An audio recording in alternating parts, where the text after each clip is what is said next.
¿Qué tal? Bienvenidos sean a Derecho a Disentir, un programa dedicado al diálogo universitario donde se abordarán diversos temas de interés social. Iremos desde el acceso a la información en redes, la libertad de culto, hasta el derecho a la salud, entre muchos temas más.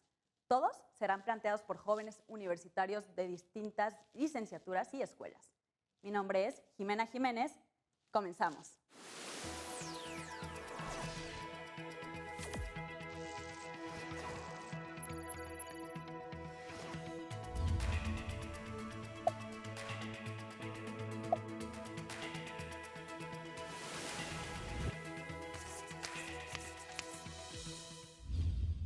Hoy hablaremos del derecho a la salud a cargo de hospitales y el personal médico. Nos acompañan del ITAM de la licenciatura en Derecho, Natalia González. Muchas gracias. Sai-chan. ¿Qué tal, Jimena? Muchas gracias por la invitación. Bienvenido. De Medicina del UNAM tenemos a Brandon. Hola, muchas gracias por la invitación, Jimena. También tenemos a Josué. Bienvenido. Gracias. Tenemos de la Ibero, la licenciatura en Derecho, a Arturo. ¿Qué tal, Jimena? Un gusto estar contigo y con tu público. Muchas gracias. Del Politécnico ¿Qué tal? está Ángel. ¿Qué tal? Muchas gracias por la invitación. Bienvenido. Y de la misma forma, de Ibero Derecho, tenemos a Katia. Hola, muchas gracias por la invitación y un placer estar con todos ustedes. Bienvenidos a todos. En esta ocasión vamos a hablar sobre la mala praxis médica. Este fue un caso de dos médicos de un hospital privado que fueron demandados por mala praxis. Realmente se tenía que realizar una cirugía a una paciente. ¿Cómo entra aquí el derecho a la salud?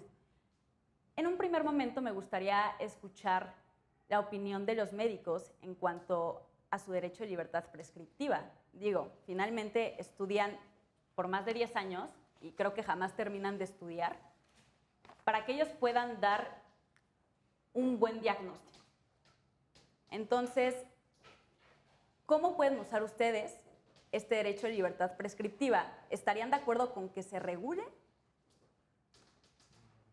Bueno, en cuanto a la libertad prescriptiva, se tiene primero que nada la obligación del médico a tener los conocimientos necesarios acorde al título que se le da.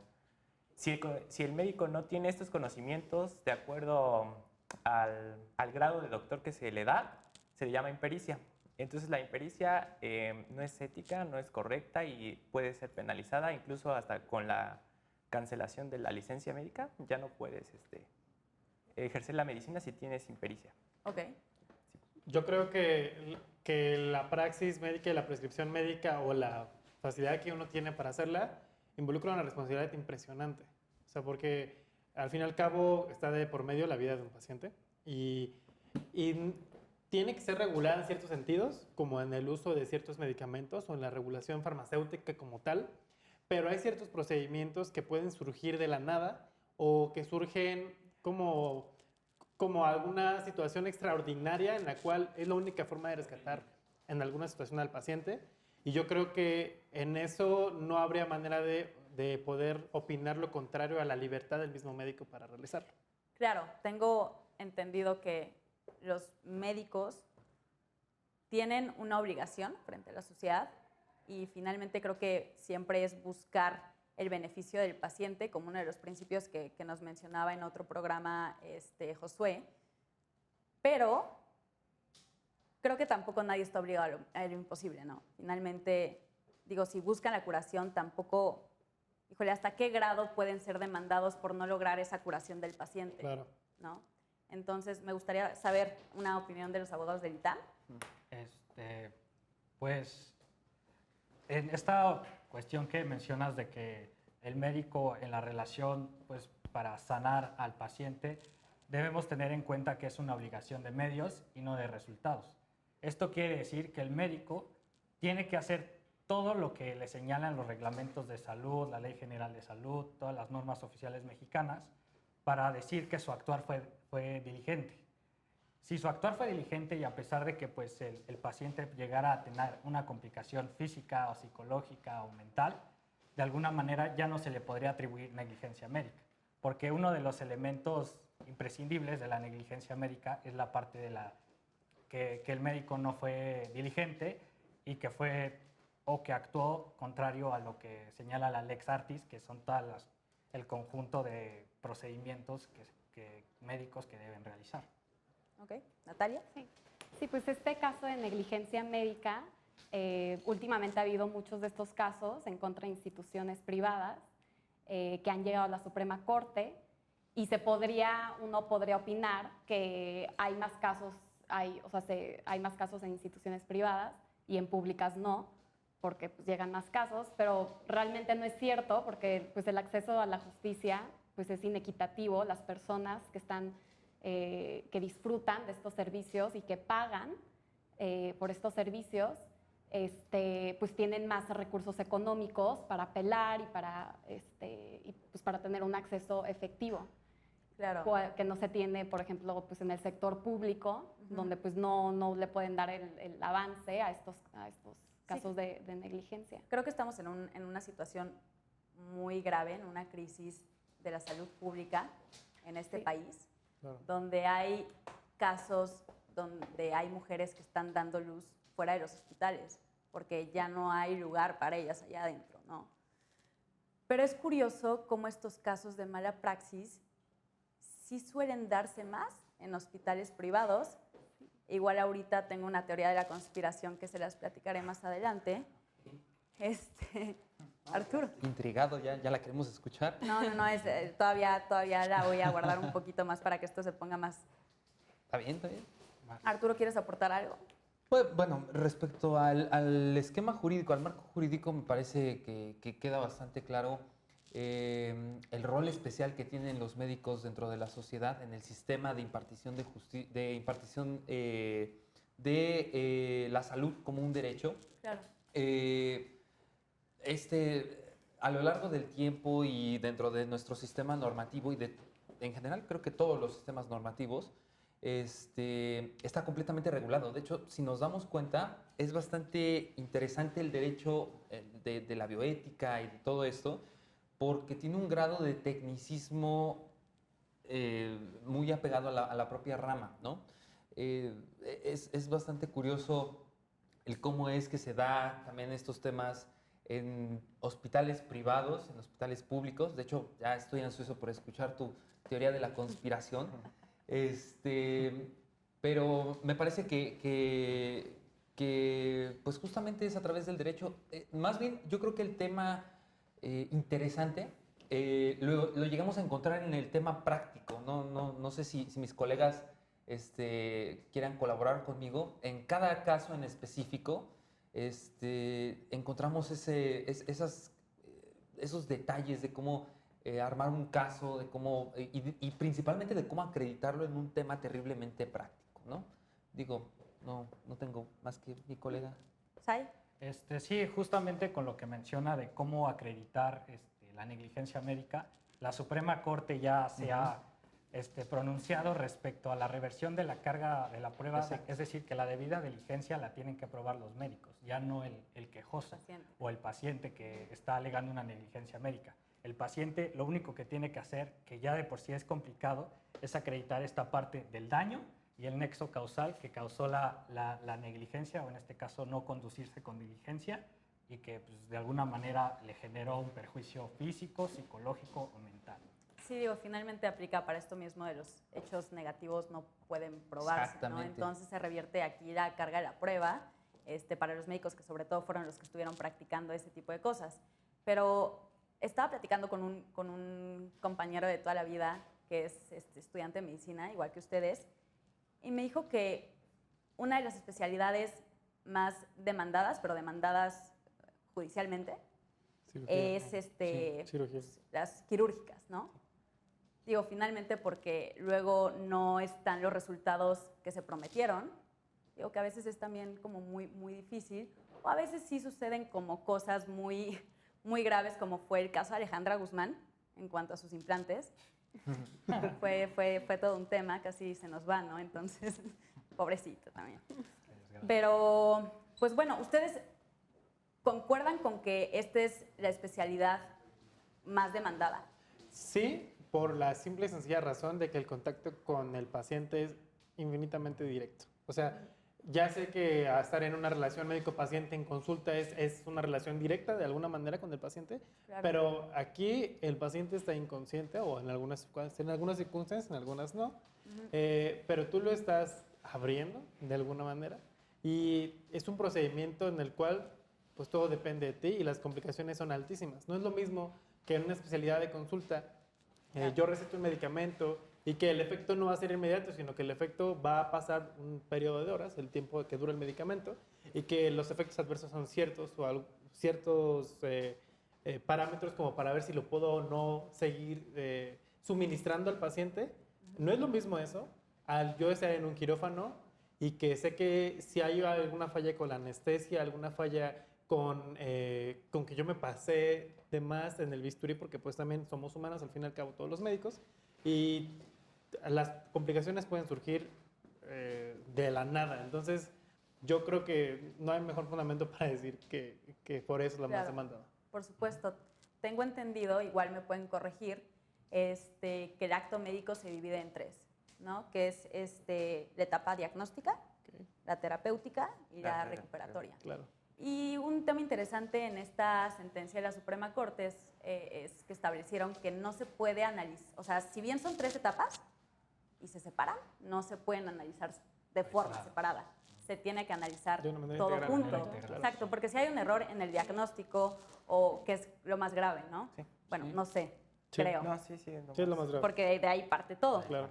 O si hay un error, no sé, en la operación, en la etapa terapéutica o después en la etapa de recuperación. Sí. E incluso la área quirúrgica no es un área diagnóstica, es un área terapéutica. Ok. O sea, mi diagnóstico es cuando el paciente llega y me presenta ciertos síntomas, signos y síntomas. Signos es lo que podemos cuantificar mediante un estudio de laboratorio, los síntomas lo que presenta el paciente, y yo englobo todo eso, englobo lo que me manifiesta el padecimiento del paciente, y en base a eso yo establezco un diagnóstico y las medidas que yo voy a tomar a cargo. O sea, la medicación que le voy a dar, en caso que solamente con eso mejora, o que es necesario un procedimiento quirúrgico para poderlo ayudar. Entonces, en ese caso sería como el área terapéutica. Claro, que, bueno, regreso un poco tomando un poco lo que dices, regreso un poco a la etapa diagnóstica y veo que en el caso que sucedió en esta sentencia de la Suprema Corte fue que hubieron varios diagnósticos. De repente le diagnosticaron una cosa, luego otra, y luego dijeron, ay, te vamos a operar,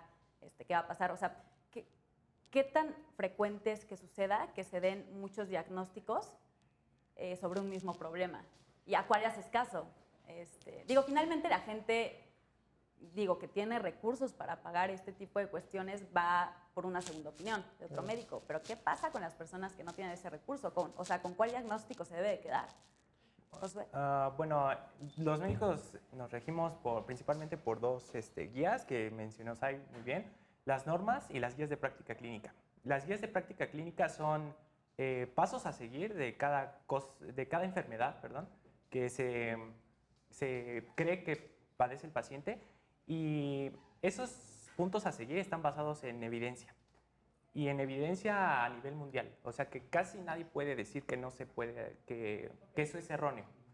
Y en el caso de que varios médicos digan que hay varias enfermedades distintas y no se pongan de acuerdo, eso sería un poco incorrecto. Yo lo veo incorrecto porque entonces no tienen la preparación que profesa. Es que realmente sí hay muchos diagnósticos que yo puedo llegar conforme a los síntomas del paciente, pero me tengo que ir a lo que los estudios epidemiológicos me dictan que puede ser lo más común en cierta región.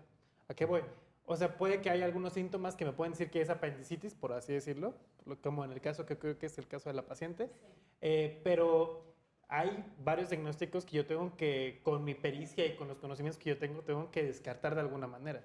Sí pueden salir muchos diagnósticos, vamos a poner un ejemplo, 6 por poner un número, pero yo tengo que descartarlos de alguna manera, y justo con los estudios de laboratorio, el diagnóstico tiene varias etapas. Una de las etapas es el diagnóstico presuntivo, en el cual yo tengo varios diagnósticos presuntivos y entonces le pido al paciente que realice ciertos estudios de laboratorio para poder diagnosticar certeramente cuál es el diagnóstico final. Entonces, sí surgen muchos diagnósticos, pero como te comento, la mayor parte de nuestra decisión se basa en lo que los estudios de laboratorio nos pueden dictaminar, que al fin y al cabo son una ayuda, y lo que epidemiológicamente es más común en una región. No es tan común el dengue aquí en la ciudad, por así decirlo, que en las zonas costeras en las cuales es muy frecuente que por el clima tropical y por el tipo de animales que viven ahí, pues nos podamos enfermar de ese tipo de cosas. Claro, también dependen muchos factores muy interesantes al respecto en un diagnóstico. Bueno, este primer bloque está por terminar, pero nos vamos a ir a un corte. Ya aprendimos un poco más en cuanto a cuestiones médicas, que de eso partimos, para también hacer un análisis jurídico y social muy interesante. Esto es Derecho a Disentir por Justicia TV. Regresamos.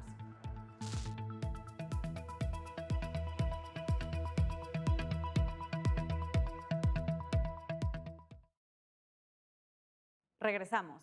Esto es Derecho a Disentir por Justicia TV. El tema de hoy es una cuestión sobre mala praxis médica.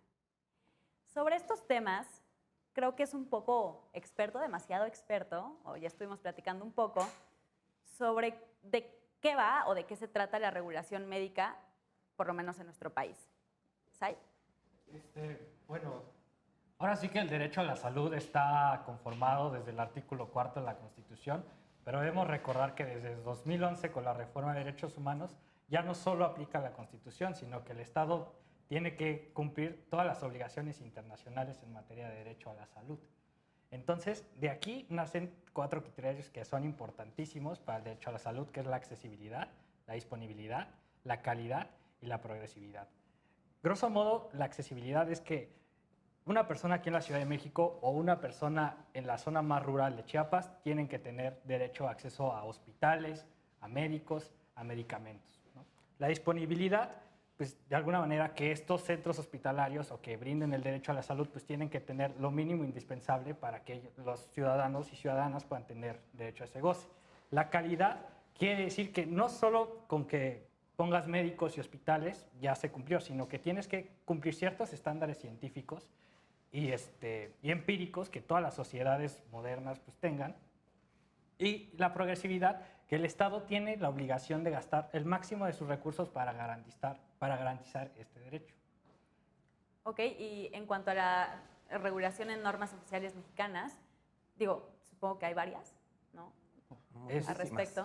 Pero, digo, supongo que hay muchísimas. Pero No, pero es que está muy difícil porque, digo, a todas las, o sea, bueno, yo no retengo mucho la información, no me imagino estar reteniendo, siempre que estás haciendo un acto médico, toda esa información o todas esas normas que tienes que seguir. O sea, lo básico para nosotros es como, pónganme 10 pasos, qué debo hacer, qué no debo hacer. No tener como 100 artículos de alguna ley, de algún reglamento, de alguna NOM, para estar viendo qué puedes hacer y qué no puedes hacer. Digo, o sea, ¿cómo le hacen ustedes justo en la práctica práctica médica? médica? Comentó de la calidad. O sea, Okay. En eso se rige. O sea, tienes un número de años de la carrera de medicina y justo todo eso se basa en la educación médica, ¿no? Entonces, no es como que lo retengas, sino que lo sepas aplicar, lo sepas entender en las diversas situaciones que se te presentan, ¿no? Porque hay ciertas medidas que a lo mejor las tienes que romper de alguna manera para mejorar el bienestar del paciente, porque todos sabemos que cada paciente es distinto. Entonces, cada caso es distinto, cada praxis que estás haciendo es distinta, entonces, por lo tanto, no es como memorizarlas, nada más memorizándolas, sino como entender y comprender el por qué está mal hacer cierta cosa, pues para no realizarla en la práctica médica. Claro, a ver. Sí, digo, no tengo el número específico de las NOMs, Sí. pero normalmente lo que regulan son protocolos que tienen las instituciones de salud. No sé, en caso de que te llegue alguien con síntomas de que probablemente tiene un infarto, una apendicitis, entonces los médicos, tengo entendido que tienen ciertas tablas y ya nada más checan y por protocolo, o sea, primero se hace esto, check, y así. Y ahí es donde podría entrar la negligencia médica, donde se podría demostrar que no se siguieron todos los pasos establecidos en el protocolo y por lo tanto pudiera provocar una lesión y de ahí pues Claro. demanda, ¿no? Sí, es un tema muy interesante. La verdad, mis respetos a los médicos que deben de tener todo esto en cuenta y pues literalmente salvan vidas, ¿no? Ahora bien, un tema muy interesante que se tocó en la sentencia es sobre la horizontalidad de los derechos humanos. El Estado es el sujeto por excelencia que debe respetar, garantizar, promover, proteger los derechos humanos. Pero ¿qué pasa en el caso de particular con particular? Y esto lo digo por los hospitales privados. también se encuentran en esa obligación equiparada con la obligación del Estado. Katia, Ok. me gustaría saber tu opinión. Sí, en este caso, justo de lo que mencionas de la horizontalidad de los derechos humanos es respecto a lo que estamos diciendo, ¿no? O sea, no solamente los derechos humanos deben ser respetados por autoridades del Estado, o sea, los derechos humanos deben ser respetados por todos, o sea, ya sean instituciones públicas o instituciones privadas. En este caso también esta institución privada debe respetar y cuidar los derechos humanos. O sea, tenemos que tener como claro el principio de los derechos humanos, que es la progresividad. O sea, estos derechos no pueden ser encasillados porque su naturaleza es crecer uno sobre otro y ir agrandando cada vez más la protección hacia las personas. Por supuesto. Entonces, o sea, es justo esta horizontalidad la que nos da esta obligación de todas las autoridades de cumplir con estas obligaciones, pues correctamente, ¿no? Porque es lo que mencionábamos, hay una obligación en donde esta obligación pues no se está cumpliendo adecuadamente, lo cual genera una lesión y esto a su vez genera un daño. Y bueno, ya posteriormente se verá si este daño cómo debe ser reparado, ¿no? Es analizado por un comité, el cual pues nos dice qué va a ser, o sea, normalmente es administrativo, ¿no? Lo que mencionaban mis compañeros de que te dicen tanto tiempo ya no puedes ejercer o definitivamente, o depende del caso, se tiene que atender la situación específica, también nos puede llevar a alguna solución de tipo civil, que tú tengas que indemnizar a la persona. Que justo O- fue este caso de la mala praxis de estos dos médicos, Ajá. que la paciente dijo, no, pues no me debieron de haber operado, me tuve que hacer una operación adicional para revertir todo lo que ustedes me hicieron, el daño causado, y pues páguenme, ¿no? Entonces, finalmente fue eso, digo, no fue una sanción tan severa como, pues, ya vetarlo de la profesión, pero sí por lo menos una sanción Claro. económica, de carácter administrativo civil. Arturo, te veo muy pensativo. Sí, ¿Qué claro, sucede? no, es que es un tema súper interesantísimo y encontramos aquí como que los grandes enemigos de entre materias nos encontramos, ya sabes, esa discusión abogados y médicos. Yo les tengo muchísima admiración también a los médicos, me parece que hacen un excelente trabajo en Gracias. ocasiones. Adelante. Eh, no, Manchado. pero sí. Pero bueno, el tema me remite a lo que hemos venido platicando y lo que discutíamos en el corte pasado con todos nuestros colegas. No solamente el tema de la responsabilidad civil, sino que hoy en día el derecho pues ha estado avanzando tanto que ya hay tantos elementos que se deben de considerar, ¿no? El rol social, el rol especial que tiene el médico con respecto a la posición de una persona respecto de su vida Claro. es súper interesante y súper delicado. Ok. Entonces, este rol social está repleto, está completamente plagado de un montón de funciones, de deberes, de obligaciones que se deben de atender no solamente en la reparación del daño por vía civil, sino también la responsabilidad penal en la cual puedan incurrir. Claro. Justamente lo platicábamos en temas administrativos incluso, para el tema de retirar las licencias de los médicos en los casos que se requieran, ¿no? Entonces, pues bueno, no tengo mucho más que agregar, más que estos temas de progresividad y de cómo se ha ido desarrollando, y más aún con las nuevas tecnologías que se han estado desarrollando. También. Y en ese sentido vuelvo a retomar el tema que comentaba hace un momento. Si bien es cierto, tenemos muchas normas oficiales mexicanas y tienen incluso en las instituciones tienen sus propios reglamentos, tienen sus propios lineamientos, incluso desde las universidades les plantean pues ciertos mecanismos para poder realizar mejor su labor. Independientemente de ello, como lo decían nuestros colegas médicos, ¿no? Hay que atender a cada caso y en cada caso hay ciertas peculiaridades. Justamente en este asunto, no nos remitimos solamente a una norma, sino que hablamos de la necesidad de la cirugía, si fue necesaria, si no fue necesaria. Claro. Se tocó un tema muy interesante que me gustaría incluso escuchar la opinión de nuestros colegas respecto a la necesidad, ¿no?, de utilizar ciertas cirugías o de hacer ciertos análisis o de realizar ciertas tareas o instrucciones en los hospitales, y generalmente no quiero pecar de quererle imputar algo a alguien, pero de querer más bien inflar, ¿no?, en cuestiones de los hospitales particulares, inflar los costos que le puedan sacar al paciente. Entonces, a mí me parece un tema súper Justo se me interesantísimo. hace especialmente grave que se Sí. trate de una institución privada, porque pues estás todavía pagando. Exacto. Y además los médicos no tienen una justificación como podría tener un médico del sector público de decir, por ejemplo, pues no tengo suficientes insumos, estoy sobresaturado. O sea, se supone que una institución privada... Y lo trágico del asunto, digo, no quiero sonar muy moralista, pero lo trágico del asunto es el lucro con la vida humana. O sea, ahí ya hay un tema doloso y de inferir al error y, bueno, temas interesantísimos, pero dejamos que los médicos... Por supuesto, creo que Brando anda un poco inquieto con Sí, este tema. no, A ya. ver. Sí, o sea, quiere aventar, ¿no? No, sí, o sea, totalmente concuerdo en el sentido de que la negligencia médica debe ser demasiado penada porque, pues sí, o sea, es nuestra responsabilidad como responsables de la salud de las personas realizar bien nuestro trabajo. Claro. Yo tenía la oportunidad, ahorita soy rotante en el Centro Médico Nacional 20 de noviembre y he tenido oportunidad de rotar en otros hospitales públicos del Instituto Mexicano del Seguro Social. Y si algo nos han inculcado de alguna manera, y creo que eso es algo que se tiene que fomentar en la educación médica en todas las universidades del país y del mundo en general, es el uso adecuado de los recursos de salud. De por sí, con las nuevas medidas que están tomando gubernamentales, nuestro presupuesto ha disminuido y yo creo que eso es un tema que se puede abordar de una manera increíble, El presupuesto. porque por cuidar ciertos pesos estamos perdiendo vidas, ¿no? Pero eso es Claro. un tema muy aparte.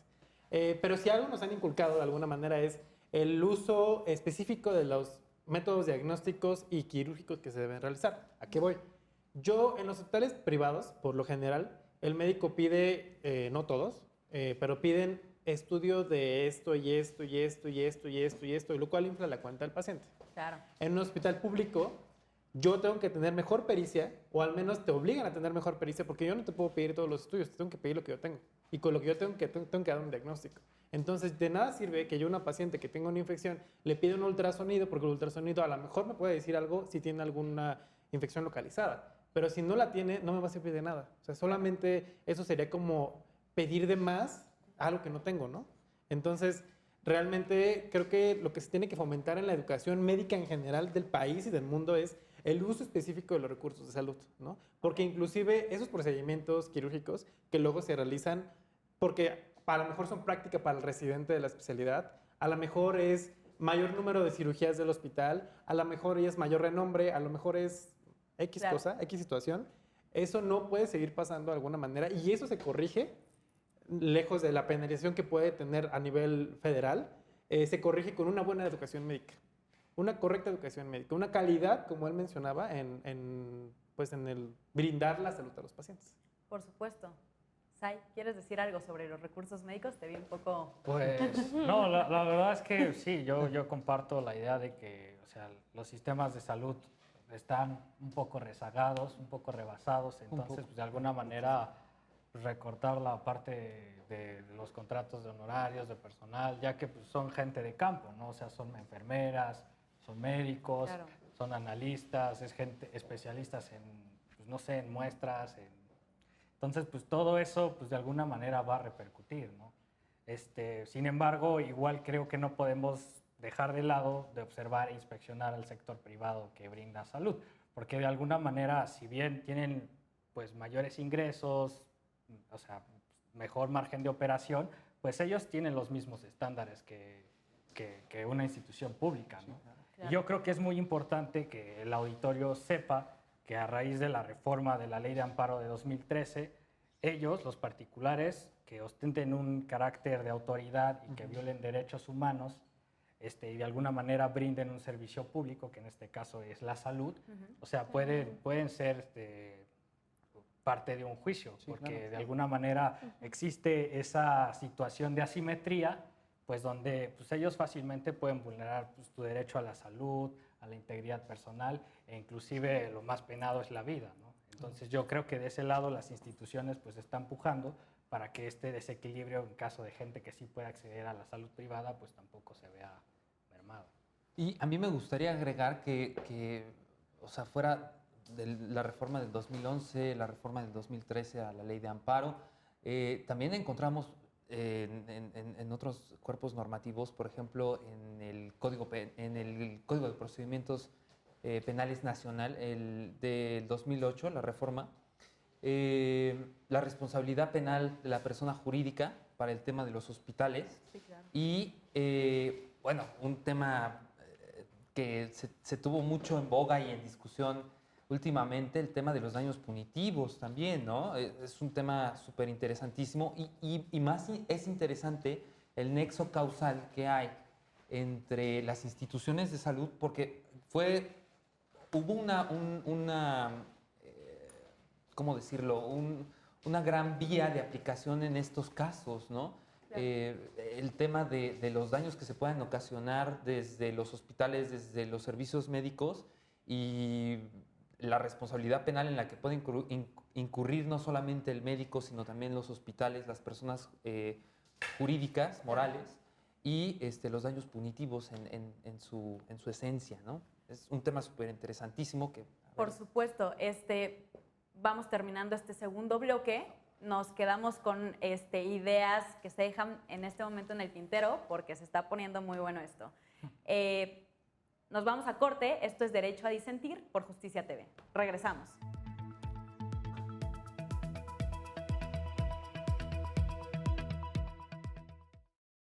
Regresamos a este tercer y último bloque de este capítulo de Derecho a Disentir, hablando sobre derecho a la salud, mala praxis médica y otros temas relevantes, sobre todo también de derechos humanos. Me gustaría ir aterrizando ya las conclusiones. Digo, si todavía tienen alguna idea extra, estaría muy bueno.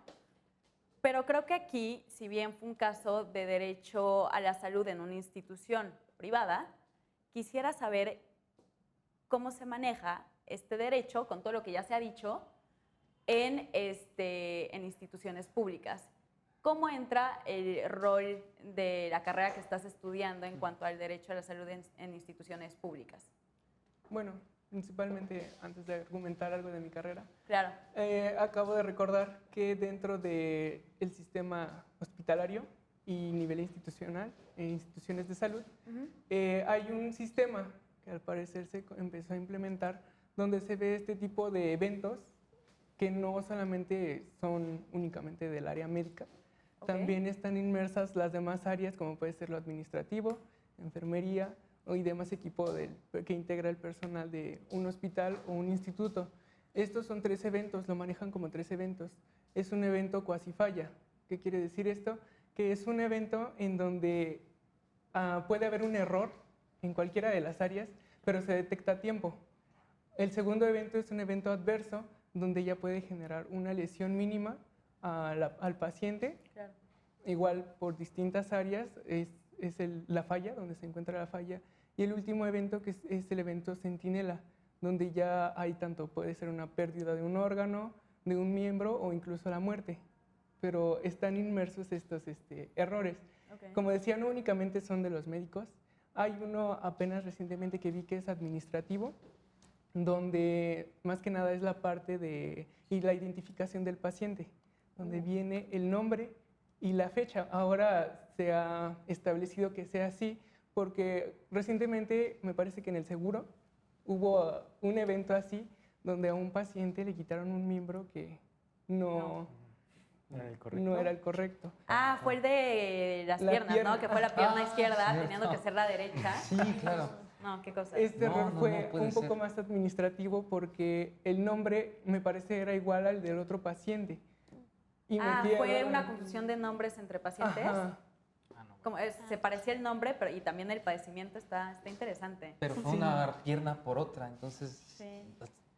está sumamente cómico. Sí, claro. Sí, bueno, sí se hablaba sobre este evento y sí, a lo mejor como mencionaban al principio, como el médico está directamente en contacto con el paciente, es al que le cae toda la responsabilidad, pero no se toma en cuenta que hay otras áreas en donde también pueden existir estos errores y generan este tipo de problemáticas. Claro. Gracias por tu apoyo. Sí, no hay Gracias que por tu echarle toda la apoyo. pelita a los médicos también, o sea, hay errores administrativos como este caso que Ujú. sucedió. Sí, Por lo sí que me acuerdo entendí de que- este sistema, como tal, no es buscar un culpable, sino comenzar a generar nuevas formas, nuevas praxis para minimizar estos errores. que Claro. sean mínimos. Por supuesto. Natalia, creo que nos querías comentar algo sobre este derecho a la salud en instituciones públicas. Pues sí, que no nada más es culpa del médico, los médicos necesitan de ayuda, necesitan de apoyo, de insumos, y que también es un problema institucional debido a la fragmentación de nuestro sistema, en el que el derecho a la salud está totalmente subordinado a tu capacidad, a tu posición laboral. Entonces, cada uno, o sea, el IMSS, el ISSSTE, Pemex, todos tienen diferente catálogo de medicamentos y de intervenciones que les dan a sus afiliados. Y, por ejemplo, una persona que está afiliada al IMSS y le da, no sé, cierto tipo de cáncer y no lo tiene cubierto, o sea, el IMSS no se lo cubre, entonces esa persona tiene que irse de su trabajo y afiliarse al Seguro Popular, porque el Seguro Popular sí se lo cubre. Claro, Igual que personas también hay un del tema con el Seguro Popular ahorita. que no cubre, por ejemplo, el cáncer de pulmón. Entonces, y el IMSS sí lo cubre. El Seguro Popular cubre el implante coclear, el IMSS no lo cubre. Entonces, es esta inequidad en el sistema arbitraria e injustificada, todo por razones históricas en el que el derecho a la salud ha estado ligado a tu condición laboral. Sí, claro, y también condición económica. Claro, Es importante, ¿no? Sí, eso es lo básico. Yo quisiera agregar con lo que dice ella que sí es cierto, el derecho a la salud se le conoce como derecho de segunda generación. ¿Qué quiere decir esto? Que no le implica al Estado hacer algo para garantizar la salud en la población. Y se quiere ya hacer un derecho de tercera generación. ¿Qué quiere decir esto? Que ya sea un derecho de caridad, que ya no genere ninguna responsabilidad ante ningún gobierno ni ninguna autoridad superior para que tenga que cuidar la salud de la población. Entonces sí, es importante. Se tiene que universalizar la cobertura Sí, para ser que más todos integral. realmente tengan el mismo derecho, el mismo acceso, la misma atención a la salud, y eso obviamente requiere de un aumento de presupuesto, que ha habido puros recortes, y no nada más de eso, sino una reorganización de ese presupuesto para que entonces se utilice eficazmente y no se desvíe. Claro, claro, por otras supuesto. cosas. Debe darse una cobertura más integral Sí. a este derecho. Brandon. Justo como mencionaste ahorita de la universalización de la salud, hace creo que 1 año, 2 años se intentó implementar esa medida, pero que pues por varias circunstancias no pasó. Y justo entiendo el punto en el cual se intenta universalizar porque al fin y al cabo es ayuda para todos los pacientes. Pero la desventaja aquí es, ¿qué ventaja le das al médico haciendo una universalización?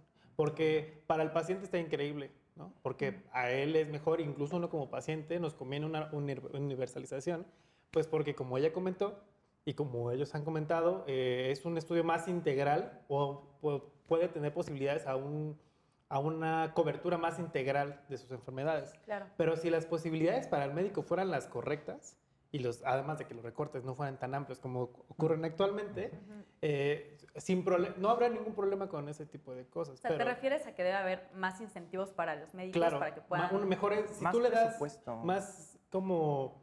Sí, un incentivo. Si lo incentivas al que no va a perder su contrato, que va a tener más posibilidades para poderlo hacer, el médico evidentemente va a realizar un mejor trabajo, como en cualquier circunstancia pasaría, ¿no? Claro. Y también Entonces- el caso de la centralización, que todo se centra aquí en el distrito y en las regiones rurales, no hay hospitales, no hay medicamentos, todo está muy caro y ese es el gran problema también de la centralización de todo. O de repente se hace una simulación, ¿no? Ha pasado mucho en el Estado de México, lamentablemente, de que se construyen hospitales, se hace la inauguración, todo muy bonito, bien padre. Y nadie Al día de va. hoy no funcionan esos hospitales. Sí, Exacto. Digo, Claro. o sea, es un tema también interesante de política pública. Digo, es que el derecho a la salud es algo que se debe abarcar desde todos los aspectos. Así es. Había un tema muy interesante que no quiero dejar de tocar, que es la protección de datos personales en esta praxis médica. Me gustaría saber la opinión de Sí, Sai. justo creo que es un tema muy relevante, o sea, tanto para instituciones privadas, de salud como públicas, y sobre todo para mis colegas médicos, ya que hoy en día hay una tendencia de que los expedientes clínicos, en vez de tenerlos en el folder físicos, ya se Electrónicos. digitalizan y Sí. se suben a una nube. Sí. Entonces, lo que está pasando hoy en día es que pues, esta nube pues, es vulnerable a ataques cibernéticos y muchas veces estos datos personales que son sensibles, es decir, que pues, dice cuánto pesas, si tienes alguna enfermedad, no sé, cáncer, hepatitis, cosas así, y esta enfermedad, pues, más bien este tipo de dato puede causar un daño moral al paciente que otorgó con su consentimiento dicha información y por lo tanto, tanto a las instituciones de salud privadas como públicas, como ustedes como médicos, les pueden acarrear denuncias pues, por violación a la protección de datos personales. Entonces creo que todos los médicos que nos están escuchando y también pues, los abogados y los empresarios que tengan ahí sus instituciones de salud pues tienen que llevar a cabo planes de compliance para que estas situaciones pues, no se les vayan de la mano. Y con lo que dijo él ahorita, sí es cierto, se puede escapar esa información y puede llegar a manos de farmacéuticas. Y esas farmacéuticas con esa información ya pueden generar medicamentos de medicina personalizada y la patentan y, ¿sabes qué? Si quieres la cura de esta enfermedad tienes que pagar y no son precios bajos, son precios No, altísimos. teniendo una patente puedes hacer casi lo que tú Puedes hacer quieras. una Creo que ha fortuna. habido muchos problemas en Reino Unido sobre medicamentos que obtienen la patente y pues bueno, hacen del precio lo que quieran, Sí, ¿no? O sí, sea, de sí, algo sí, que sí. puede costar 10 pesos, lo ponen a 1000, por ejemplo, y a veces es una medicina indispensable para la vida de una persona, ¿no? Entonces es como el derecho a la salud no puede estar disponible solamente para la gente que puede pagarlo, ¿no? Que es lo que estábamos comentando. ¿Algo más que quieras comentar, Natalia, sobre derecho a la salud pública, que es algo... Pues sí, que aunque la mayoría ya estén afiliados a un tipo de seguridad social, siempre está este gasto de bolsillo, que de hecho México tiene el mayor gasto de bolsillo de todos los Claro. países de la OCDE. Sí. Entonces Ok. no garantiza, o sea, el número de afiliados no garantiza la calidad en la atención médica y que realmente pues, se reciba Sí, la no, salud adecuada. E igual, además del número de afiliados, hay una sobresaturación. Además, sí. O sea, no está siendo suficiente la infraestructura médica que tenemos hoy en día, sobre todo en sector público, para cubrir las necesidades de 120 millones de mexicanos. Sí, Creo que ya sí. somos más, pero por ahí va la cifra. Infraestructura personal y aún más los recortes. Los recortes. No, es es que eso es un Sí. no se puede tener una cobertura universal sin presupuesto. Y con recortes O sea, no puedes dar no se incentivos a los médicos para Exacto. universalizar. Claro. Es toda una cadena. Yo Sí. he tenido la oportunidad de estar en unidades de medicina familiar del Instituto Mexicano del Seguro Social, donde es el primer contacto con la población porque hay primer nivel, segundo nivel y tercer nivel. Primer nivel, una unidad de medicina familiar. Segundo nivel, un hospital general o regional de zona. Y el tercer nivel, Centro Médico Nacional. Y la verdad es que las situaciones son sumamente desfavorables porque un médico tiene que recibir 25 pacientes al día, mínimo, en un horario de 8 horas e incluso más, porque hay algo en el IMSS que conocemos como unifila, que un paciente que llega sin cita se forma y que si hay disponibilidad en algún consultorio lo van a atender. Entonces, el número de personas que tiene que atender el médico aumenta y la calidad de alguna manera disminuye porque no puedes pensar en 25, 30 personas en diagnósticos en 8 horas. Eso es muchísimo porque lo tienes que inspeccionar y a cada uno le dan 15 minutos para poderlo revisar, lo cual es sumamente insuficiente Sí, simplemente para tener la historia clínica del paciente. Entonces, y ahora más con los recortes que están haciendo, ¿no? Y lo pongo muy en clave porque estamos poniendo en juego vidas por ahorrar unos pesos, lo cual es sumamente arbitrario. Claro, es digno de invertir en la salud de las personas, ¿no? Yo creo que sería buen momento para soltar mi teoría de la conspiración. La estamos Sobre- esperando. Ya quiero oírla. Y a ver qué piensan ustedes del tema. A ver. Pero regresando a la mala praxis, que es el tema con el que abrimos, sucede más en hospitales privados, como le decía Natalia. ¿Por qué? Porque los médicos, aunque me comentaba algún compañero médico que la cirugía es la última opción a la que debe acudir un médico y un paciente, en algunos casos, igual hay algunas excepciones, pero luego algunos médicos, a través del diagnóstico o la etapa terapéutica, mandan de primer momento a una cirugía, ¿no? ¿Por qué? Porque es donde está el dinero, finalmente. Entonces, pues obviamente en el sector privado se dan más cirugías porque es pues, básicamente donde está el dinero. Sí. ¿Qué piensan al respecto? No, bueno, yo debo de decir que yo pensaba algo así como expedientes secretos X, una cosa así. Dije, no, esta Jimena nos va a sorprender con información privilegiada. No, obviamente no. No, pero me parece que, de hecho, ya lo veníamos comentando, en el tema del sector privado lo que se busca. Hay un tema muy interesante también. En el sector público tenemos una sobresaturación y en el sector privado lo que se busca es que con los pocos, muchos, medianos que haya, clientes, pacientes, entonces se le infle las cuentas, se les infle los servicios, etcétera, etcétera. Entonces, de hecho, no es sorpresa que incluso ciertos hospitales vinculados con, bueno, ciertas instituciones de salud vinculados con otras instituciones pero especializadas en realizar pruebas de laboratorio, esas circunstancias, envían a los pacientes para que ellos realicen sus pruebas con ellos y así tienen un acuerdo bilateral en el que, oye, yo te mando los que me lleguen y tú, mira, para acá un porcentaje, un 10% y mira, Claro. ahí nos vamos. Entonces no me parece, no me parecería sorpresivo el hecho de pensar que en efecto con este tema de la mala praxis se proceda directamente a un procedimiento mucho más costoso y mucho más riesgoso que algo mucho más sencillo. Claro. No Bueno, sé. ahorita antes de seguir contigo, Brandon, Claro. me faltó decir algo al respecto, que es que en hospitales privados, pues tienes que pagar un consultorio, ¿no? Y pues tienes que tener dinero para no sé, para pagarte un consultorio en el Ángeles del Pedregal, ¿no? O en el Ángeles de Carísimo. Interroma, que son carísimos, ¿no? También.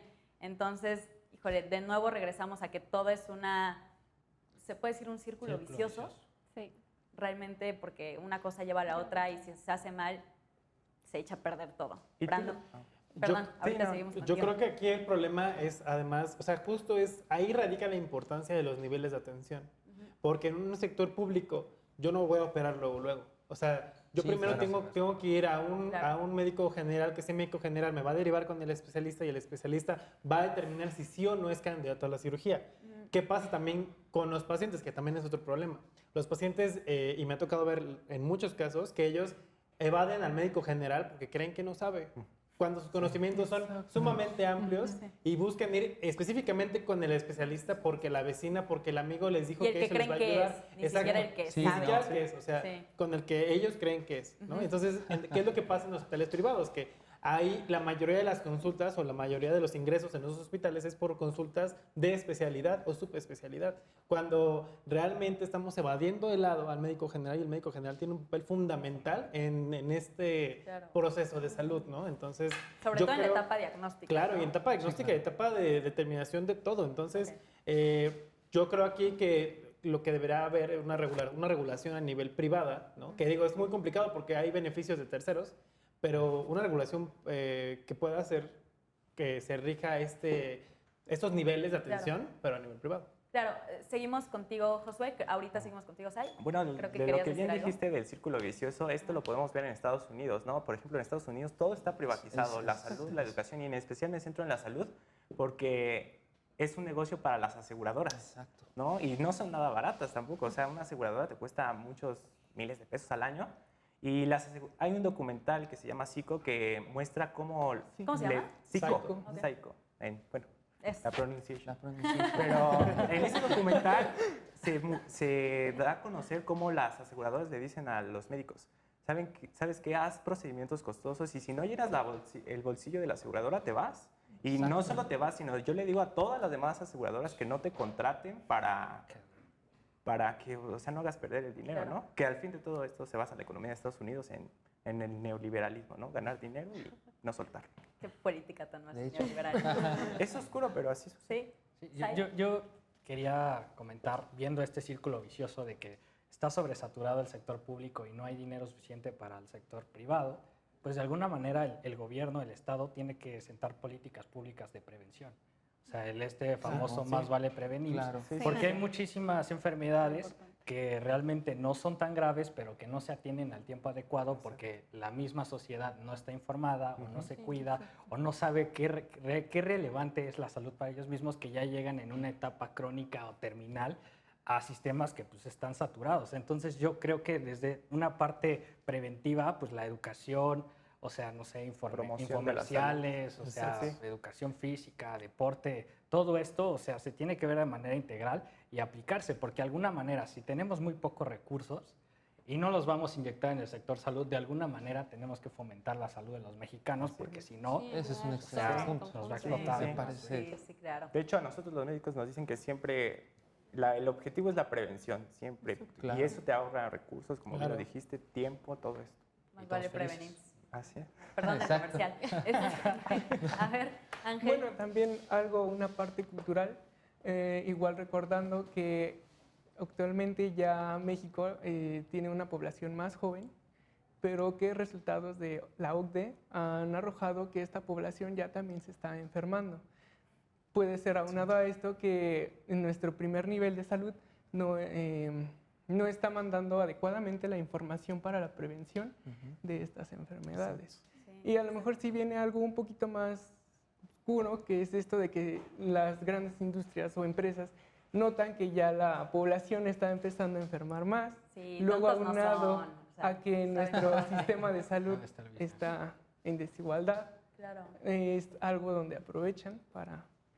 Y aparte, Estudio de el mercado. problema también surge aquí, que pues igual como jóvenes apenas estamos incursionando en el mercado laboral, igual nuestros ingresos no son los mejores, pero luego nos topamos con un sistema de salud carísimo. O sea, pues preferimos enfermarnos, bueno, preferimos no enfermarnos en primer lugar, pero si ya estamos enfermos, pues luego pues, no alcanza para la consulta, no alcanza para las medicinas. La automedicación, que también La es automedicación terrible. también. problema, es es un un problema. problema muy resistencia. fuerte. Y es un problema tan grande que se cree que para el 2030, 2050, el principal problema de salud es que por la automedicación haya resistencia bacteriana y de Exactamente. muchos microorganismos. Los Y es un fármacos. problema porque justo como tú mencionas, Jimena, el que las personas no vayan al médico porque la situación económica no es la más favorable en nuestro país. Están automedicando, La están aspirina, tomando ¿no? cosas que no. Y a la larga vamos a poner un ejemplo, las cefalosporinas, que es un medicamento que utilizamos como la ceftriaxona. Hace 8 años cuando se descubrió era una maravilla, ¿no? Porque tenía un punto clave para poder utilizarse y era la innovación de la medicina. Actualmente ya se está abusando tanto de la medicina que ya ni siquiera es útil recomendarla para los pacientes, ¿no? A menos en situaciones extraordinarias. Entonces, justo es eso, pero justo es por la cultura en general que Claro. estamos maleducando todos nosotros, ¿no? Sí, generas bacterias y virus muy resistentes ante... Bueno, es que me interesa muchísimo el tema de cómo vamos generándonos a nosotros De hecho. mismos esa resistencia y cómo va evolucionando. Está muy interesante. Bueno, Ángel. en ese punto había algo donde se suponía que la tuberculosis ya estaba erradicada en México, pero la verdad es que no, porque sigue. Y me parece que ya hay hasta tratamientos de segunda y tercera línea. Claro. Ahora, lo que estamos ocupando ahorita actualmente como innovación en medicina es el uso de anticuerpos monoclonales que son como puntos específicos Claro. para tal enfermedad. Te digo, será un tema a debate. Por supuesto, la verdad, me encantaría poder seguir platicando sobre esto. Si quieren, ahorita nos vamos afuera del Sí, set ¿no? o Un a café, seguir con esta algo. plática. Pues Pero de una bueno, vez. se nos ha acabado el tiempo de este programa de Derecho a Disentir. Espero poderlos tener pronto aquí de nuevo. Ha sido una plática muy enriquecedora, varios puntos de vista, no solamente jurídicos, sino también del aspecto social, este aspecto de medicina, y también logramos tocar algunos temas de política pública. Mi nombre es Jimena Jiménez. Esto es Derecho a Disentir por Justicia TV. Muchas gracias y nos vemos a la próxima.